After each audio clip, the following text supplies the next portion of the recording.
Hello दोस्तों, मेरे channel green oxygen में आपका स्वागत है। दोस्तों, क्रिसमस का त्योहार आने वाला है और इस त्योहार में जो पौधा सबसे ज्यादा डिमांड में रहता है वो है एरोकेरिया ट्री, जिसे सामान्यतः क्रिसमस ट्री के नाम से जाना जाता है। इसे मंकी पजल ट्री भी कहते हैं।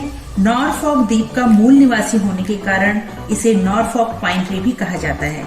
इस पौधे की लंबाई 30 से 40 फीट तक होती है और गमले में ये 3 से 8 फीट तक का हो सकता है। ये नीडल, सदाबहार और शंकु के आकार का पौधा होता है। इस पेड़ की लाइफ 150 से 200 साल तक हो सकती है। इसकी शाखाएं हरी भरी होती हैं, जो घुमावदार हरी सुइयों से ढकी रहती हैं। एरोकेरिया का पौधा घर के अंदर और बाहर दोनों जगह बढ़ने में सक्षम है। बहुत ज्यादा गर्मी और बहुत ज्यादा सर्दी, दोनों ही स्थितियां इस पौधे को थोड़ा बहुत परेशान करती हैं। इस पौधे की मिट्टी की बात करें तो एसिडिक सॉइल होनी चाहिए। वेल ड्रेन्ड सॉइल इन्हें पसंद होती है। अगर इसकी मिट्टी अच्छी है तो समझिए आपके प्लांट की 80% समस्या का निदान हो चुका है।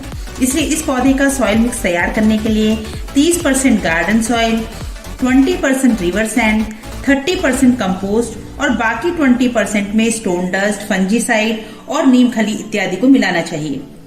इस पौधे की अगर लाइट के बारे में बात करें तो वैसे सीधी सूर्य की रोशनी को ये पौधे सहन कर लेते हैं, लेकिन इनको सीधी सूर्य की रोशनी में ना रखकर इनडायरेक्ट ब्राइट लाइट में इन्हें रखना चाहिए।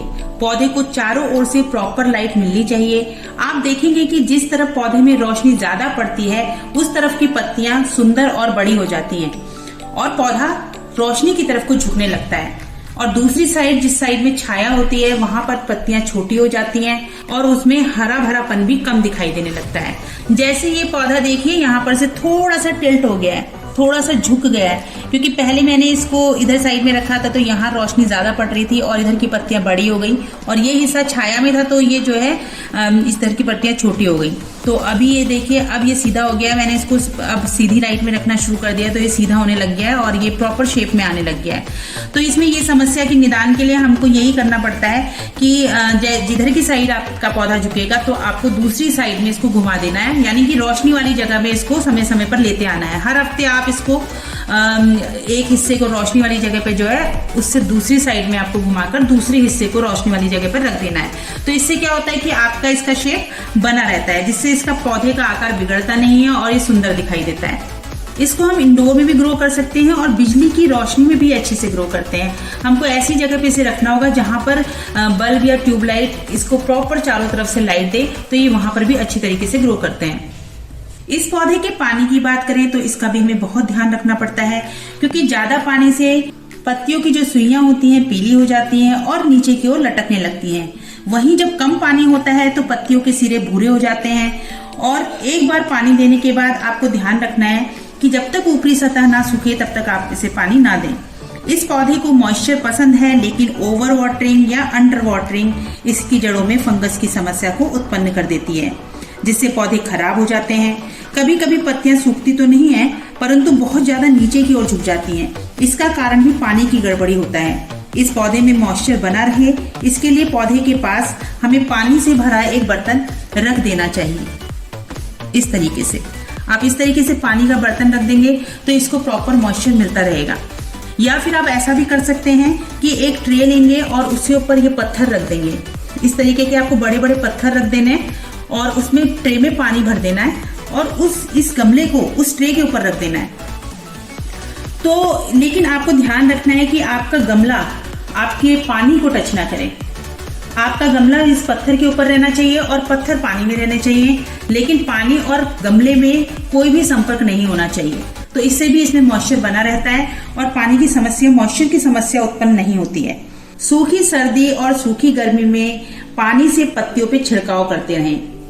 हम इसमें पानी मॉइस्चर के लिए पानी से स्प्रे कर सकते हैं गर्मियों में, और बहुत ज्यादा ठंड में, क्योंकि हमें नीचे पानी नहीं देना होता है तो हम पत्तियों में पानी दे सकते हैं। और गर्मियों में जब बहुत गर्मी होती है तो हम ठंडे पानी का भी स्प्रे कर सकते हैं। यहाँ तक कि हम फ्रिज के पानी का भी स्प्रे इस पौधे पर कर सकते हैं। इस पौधे का जो ग्रोइंग सीजन होता है वो फरवरी से अक्टूबर तक होता है, इसलिए इसी समय पर इसको खाद देनी चाहिए। इस पौधे को लिक्विड खाद देना अच्छा रहता है। महीने में एक बार एप्सम सॉल्ट यानी मैग्नीशियम सल्फेट देने से पौधा हरा भरा और पौधे में अच्छी चमक आती है। आप चाहें तो इससे स्प्रे भी कर सकते हैं। दूसरा, आप पानी में कॉफी पाउडर मिलाकर भी महीने में एक बार दे सकते हैं। ये कॉफी लवर होता है और आप इसको आराम से अगर एक महीने में एक बार आप कॉफी पाउडर मिलाकर पानी देते हैं तो उससे भी इसकी ग्रोथ अच्छी होती है। सर्दियों में पानी बहुत कम दें और खाद बिल्कुल ना दें, क्योंकि इस समय पौधा स्लीपिंग मोड यानी कि डोरमेंसी में चला जाता है, इसलिए इसको खाद और पानी की बहुत कम आवश्यकता होती है। दोस्तों, इस पौधे को बार बार रिपोर्ट नहीं करना चाहिए। इसको रिपोर्टिंग बिल्कुल पसंद नहीं है, क्योंकि इसकी रूट टैप रूट होती है और इसमें सपोर्टिव रूट बहुत कम होती है। इसकी रूट सर्कल में ग्रो करती हैं, इसलिए इसको रिपोर्ट करते समय इसकी जड़ को नुकसान होने की अधिक संभावना होती है और जिससे पौधा समाप्त हो सकता है। इसलिए जब तक रूट बॉन्ड ना हो, यानी कि जब तक पौधे की जड़ गमले के नीचे होल से बाहर ना निकले, तब तक इसे रिपोर्ट ना करें। और जब करें तब बिल्कुल पूरी मिट्टी सहित करें। आपको पूरी मिट्टी निकालनी है और तभी करनी है, क्योंकि इसमें मुख्य जड़ एक ही होती है, इसलिए आपको इसको बिल्कुल डैमेज नहीं करना है, तभी आप इसको रिपोर्ट करें। नहीं तो आराम से अगर 1 साल 2 साल 3-4 साल 4 साल अगर आपका एक ही गमले में चल रहा है तो आप उसे चलते रहने देना चाहिए और रूट बॉन्ड हुए बिना आप इसको रिपोर्ट मत कीजिए। ऐसे नहीं कि बार बार आप रिपोर्ट करेंगे तो फिर ये पौधा खराब हो जाता है। इसको रिपोर्टिंग बिल्कुल पसंद नहीं है।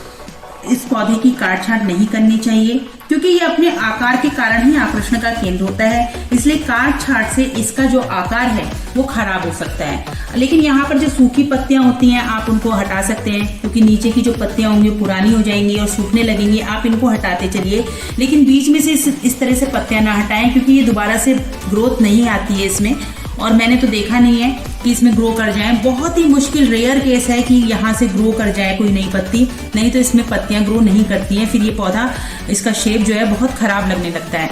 और ऊपर से तो आप बिल्कुल भी ना करें, क्योंकि फिर क्या होगा, अगर आप यहाँ से कट कर देंगे तो यहाँ से 2 ब्रांच निकल जाएंगी और एक यहाँ बढ़ने लग जाएगी, एक इधर बढ़ने लग जाएगी। तो फिर तो इसका शेप इसका शेप जो होता है शंकु के आकार का होता है, तो फिर ये तो शंकु के आकार का रहेगा ही नहीं।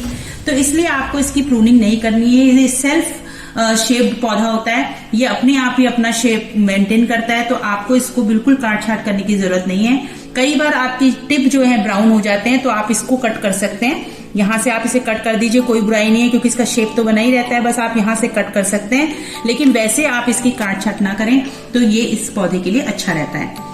प्रोपोगेशन कटिंग के द्वारा नहीं होता है, इसको बीज से ही ग्रो किया जाता है। तो आप बिल्कुल ये ना सोचें कि आप प्रोपोगेशन के लिए आप कहीं से इसकी काट छाट करके करेंगे, क्योंकि फिर ये शेप में नहीं रहेगा, ये पौधा भी खराब हो जाएगा और आपका कटिंग से भी दूसरा पौधा नहीं बनेगा। तो ये पौधा बीज से ही ग्रो होता है। तो दोस्तों, मैंने क्रिसमस ट्री के बारे में आपको सारी जानकारी दी है। आप क्रिसमस ट्री को इस बार अपने घर में जरूर लगाएं। ये एक सदाबहार हरा भरा खुशहाली का प्रतीक पौधा है और इसको लगाकर आप बहुत ही अच्छा अनुभव करेंगे, क्योंकि ये साल भर हरा भरा रहता है और बिल्कुल इतना सुकून देता है। तो इसलिए आप इस पौधे को जरूर अपने घर में लगाएं। तो दोस्तों, अगर आपको मेरी ये वीडियो पसंद आई है तो लाइक कीजिए, सब्सक्राइब कीजिए और बेल आइकन दबाना ना भूलें। Thanks for watching.